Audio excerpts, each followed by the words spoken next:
folks. How are you? I hope you're having a good week.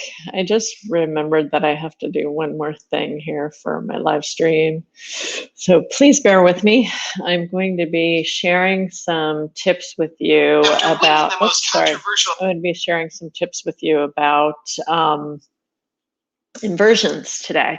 Inversions are such an important piece of the yoga practice. And sometimes I think we don't necessarily spend enough time sort of breaking down what the yoga tradition said about inversions. And therefore, there's maybe not as much information out there as there could be. Excuse me, I had a little tech issue and I'm just getting that solved here. There we go. Okay, camera, it's not really a tech issue. It's just I forgot to turn on one of my things. So, okay, we're good. If you're here, could you please leave a comment and just say hi and let me know, where you're watching in from and how things are going in your world. And I want to send you lots of happy, healthy vibes and prayers for what's ever going on in your family. I keep hearing more and more people I know getting COVID, and it's happening, and so it's a tough time. And therefore, are you practicing?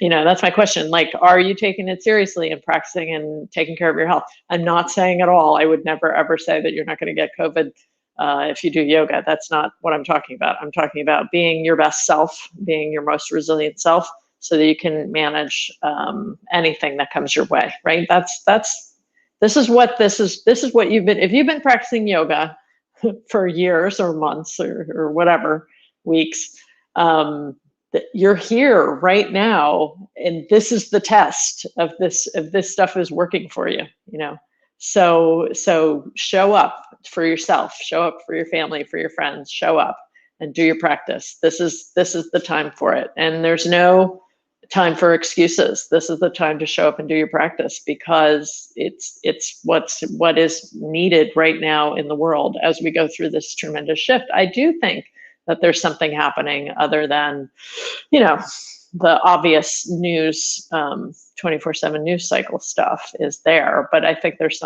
a subterranean, maybe a subtext, I don't know, or subterranean vibrational shift that's happening. And whatever that is, like, let's be resilient for it. And hopefully it's an evolutionary shift. I hope that's what's happening.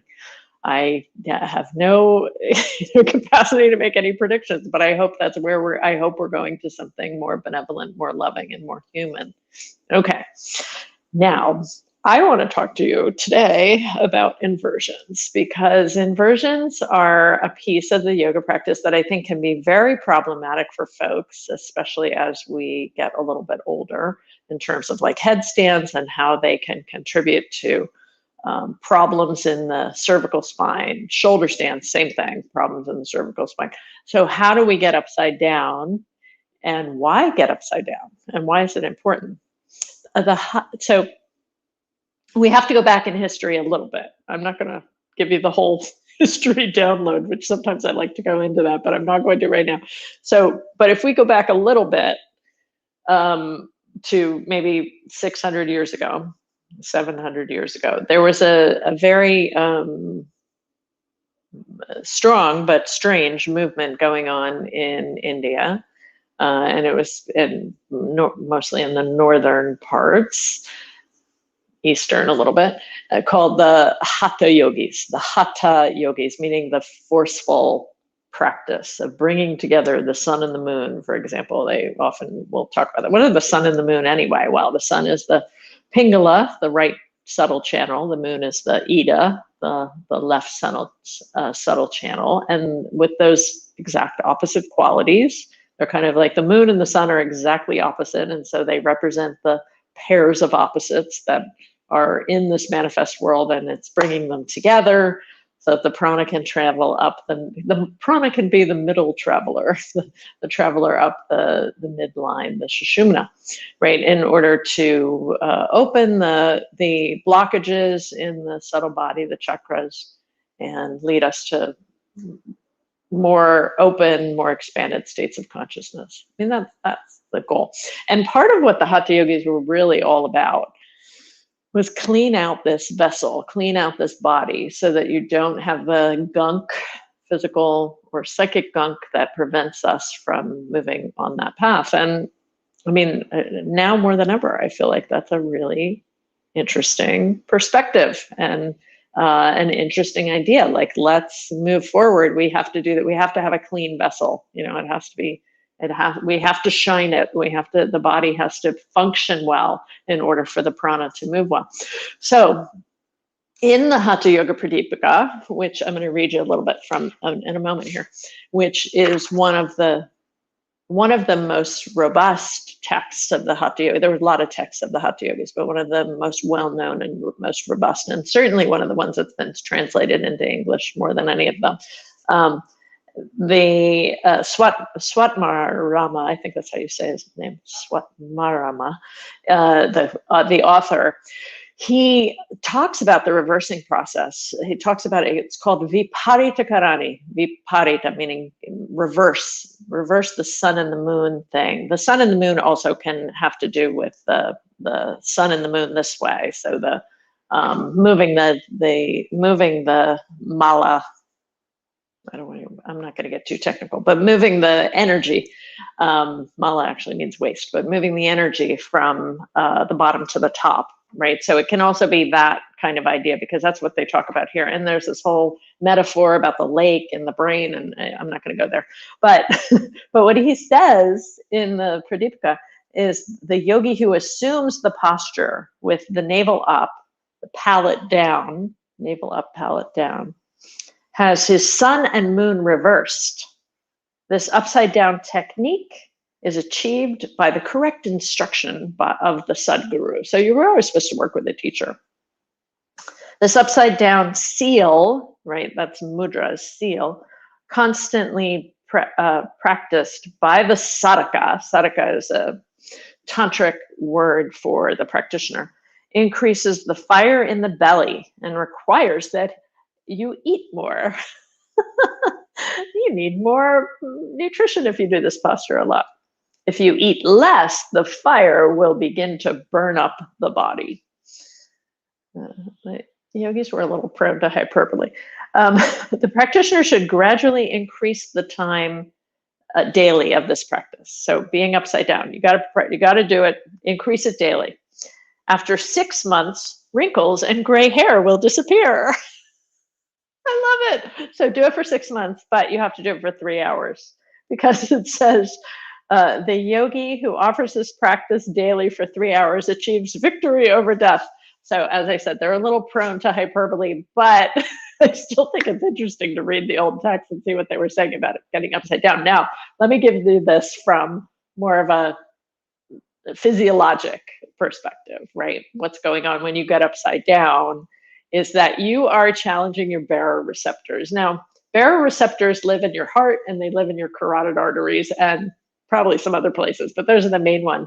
And they are constantly monitoring the position of your body and then adjusting the blood pressure to make sure you don't, pass out and fall down, and make sure that your body the physiologic needs are adapting.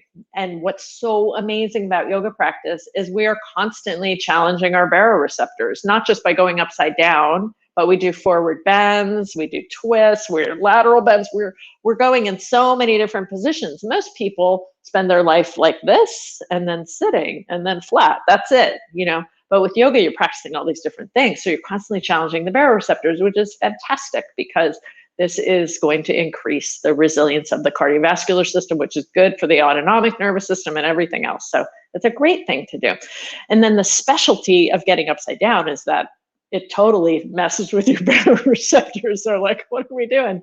And they have to adjust. And what it tends to bias the nervous system towards more of a parasympathetic response. So it tends to put you into that parasympathetic homeodynamic balance even better, really good for sleep problems, really good for like resetting your rhythm if you're in different time zones, really good for digestion. Like, there's so many reasons this is good, and why it was so lauded. But, clearly 1300 years ago, the medieval yogis didn't really have the language that I just expressed of why this stuff is so good for you. So they use a lot of metaphors. And they're probably talking about subtle things that I don't understand too, to be perfectly honest. So today what I want to show you is I want to show you how to do a couple of different adaptations for getting upside down that I think are much more accessible. And I forgot to bring my chair, but a chair is a great way to start. Actually, I have one over here, so I'm just going to grab it. A chair is a really good way to start with inversions. You can use whatever chair you want, and it's at least it's getting you, especially if you have like neck issues or something, at least it's giving your baroreceptors a little nudge. Now, one of the other things, and I've known this by working with therapeutic populations, one of the other things it does is it can be a litmus test for you. If you lie down like this with your legs up the chair, and I didn't show you how to get into it. I mean, like technically you should lie on your side with your butt close to the chair and then roll up, right? So if you lie down like this with your legs up the chair and you start feeling too much pressure in your eyes or your head or your chest, or you can't breathe easily, go to the doctor because that is saying there's something off about the autonomic nervous system, probably related to the heart or the breathing. So you want to get that stuff checked out. This is great. This is a great way to start inversion. And how long you stay here with all the inversions, the thing that will tell you how long to stay up there is the sensations in your feet. Tune into the sensations in your feet. When they start to feel tingly, you've been there long enough. So it's typically around 5 minutes. Although I do have clients who fall asleep like that, and then your body will wake you up, and then you go to bed. So because it's so relaxing for some people, it's a great way to get started.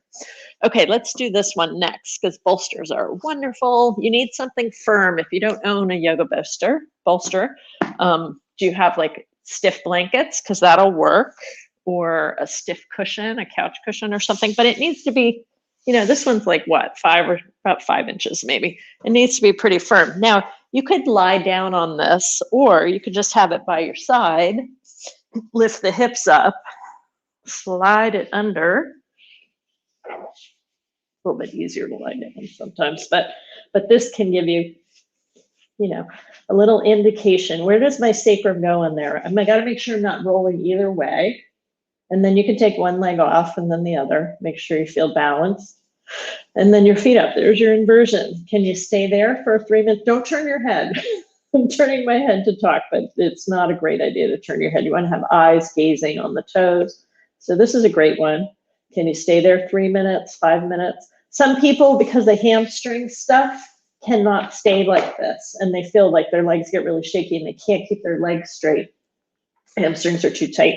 So in that case, you got the chair. You could even, have a chair here with your legs on top of it. Because what this does, now I've got my heart slightly above the head. And so that's it. That is starting to really challenge my baroreceptors even more than just having my legs up the chair, right? So now you could also easily do this at the wall with the bolster at the wall, right? That's another easy option.